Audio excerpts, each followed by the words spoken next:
It's Caitlin here. I'd just like to welcome you to my blog. It is Self-Care Sunday, and this is the first time I have done this. I'm very excited about it.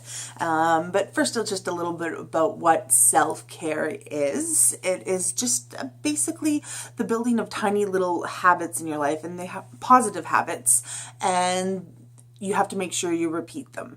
And the more you repeat them, the easier it gets. And then it just becomes like an automatic thing for you to do in your life.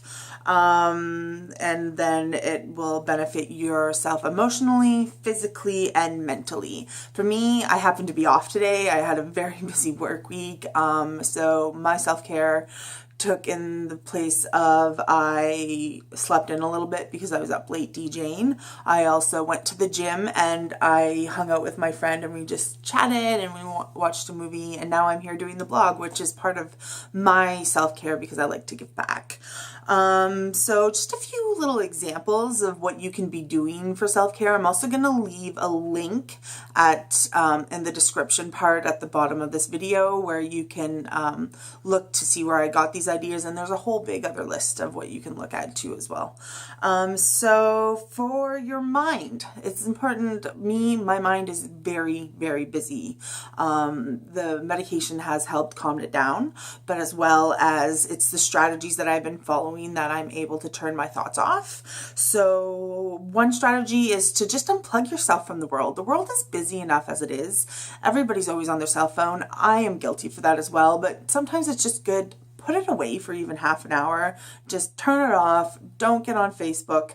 Just focus on yourself. And by doing that, when you're doing that, you can just focus on little other things, such as you can do a little mini meditation. And a mini meditation doesn't necessarily mean, a lot of people when they think they have to meditate, it has to be like 15, 20 minutes. I do 9-minute guided meditations every other day or so. But this one is a 3-minute meditation where you could just take the time. You can even set a timer. So for 1 minute at a time. So for 1 minute, you focus on your thoughts and you're aware of your thoughts and you accept them for what they are.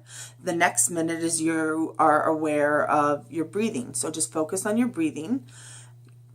Like feel the pattern going in through your nose and out through your mouth. And then if you focus on that, I honestly already find myself when I'm doing that, I get much more calmer.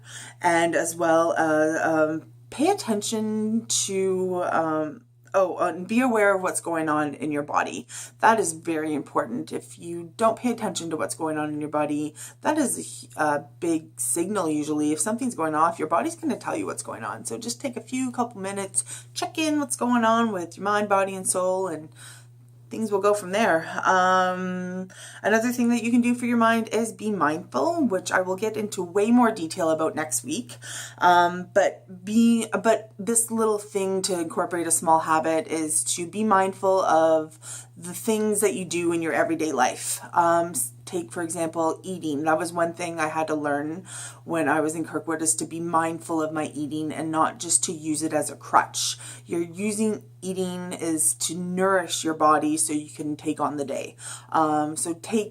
When you take your bite of food, slowly chew it, enjoy the sensations and the textures and the taste, and swallow it, and then just pay attention, look at the bite, look at what you're about to put in your mouth, chew, repeat. Also, you could do that even just simply when you're brushing your teeth.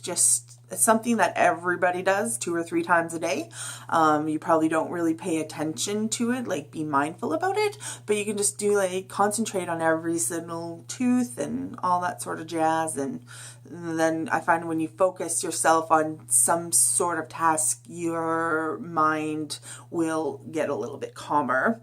And also what you can be doing for self-care for your body. You can put on your favorite song and just dance around like you just don't care. That's pretty much what I do. I dance around all the time at work.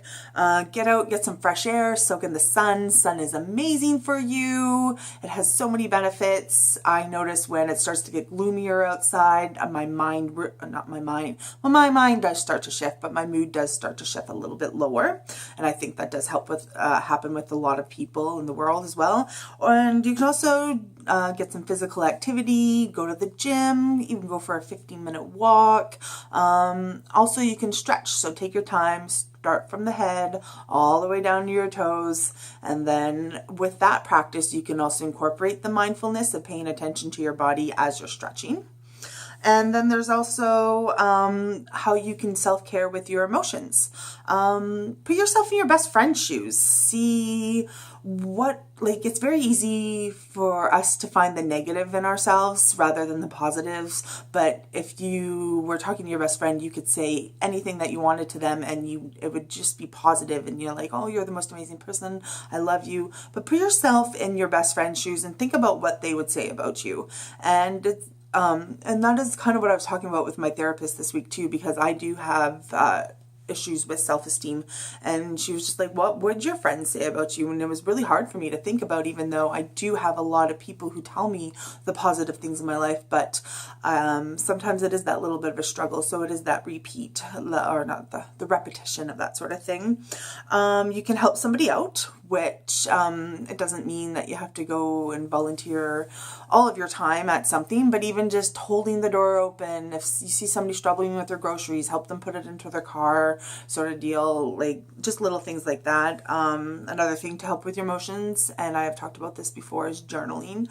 For myself, journaling has been exceptionally important in my road to recovery. It's just, find yourself a beautiful journal, and that itself is amazing because there's so many to choose from. And just writing down your thoughts and just getting them all in order, or just writing down what you did that day. And as you go back on your road to recovery, you can look back and be like, okay, so this is what was going on that day, and this is the way my thoughts were, so this is how I can change it, sort of deal. And also you can give yourself a self date. I do this where I turn off the TV for one night and I will read, I will take a really long shower, I'll put a face mask on, and I'll just take care of myself. And it's, I find it been very beneficial, and my skin has never been better. Actually, when you start taking care of yourself, things just start to fall into place a little bit better. And by incorporating just even one thing from each of these categories in each day, or try to do it a few times a week, it is hard at the beginning, but the more you do it, the easier it is to incorporate into your everyday life. Okay, so like I had said before, I was hoping to take you to my favorite spot on the island, well, in Little Current actually, which is Turner's Park. And I had recorded a segment up there where I was doing some deep breathing techniques, but it was way too windy and it totally drowned out my voice. So we're just going to do that right here. And this is a breathing technique that I learned in group therapy, and it's called the 4-7-8 method. And it's where you breathe in for the count of 4 and you hold it for the count of 7, and then you let go for the count of 8. So I just want everybody to sit back. Oh, everybody, that's Marty. Say hi to him. He is has no class. He's bathing himself for the whole world to see. Kind of like his mom. No, just kidding. I've never done that before. Okay, so everybody just sit back, get a little comfortable. Not a little, a lot comfortable, and relax your body. And now we're going to take a deep breath in for the count of 4. 1, 2, 3, 4. And you're going to hold it for 7, 2, 3, 4, 5, 6, 7, and out. 2, 3, 4, 5, 6, 7, 8. Now we're going to do that again. I'll count it again, and then on the third time, we'll just do it silently. All right? So let's try that again. Breathe in. 2, 3, 4, and then hold. 2, 3, 4, 5, 6, 7. Now breathe out. 2, 3, 4, 5, 6, 7, 8. And you can breathe however you want. Either through your nose, or if you have trouble breathing through your nose, breathing through your mouth. But a very effective way is to breathe in through your nose and out through your mouth. It just, and then to pay attention and be mindful of the breath going in through your body and out. So we're going to try that. And we're going to do it together, and I'm going to be silent, and you have to count in your head.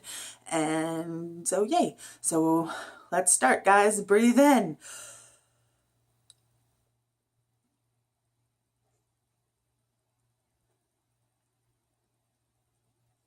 and out.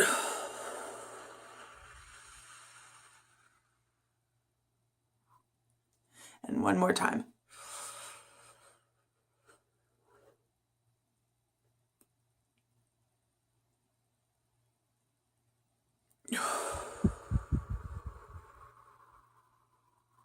And that is one thing that I have learned that I can do anywhere. I can do it when I'm driving. I can do it if I can find a quiet spot at work. I can do it when I'm visiting family or friends, just when I'm feeling elevated. That is just one of the easiest ways to bring me back down to reality.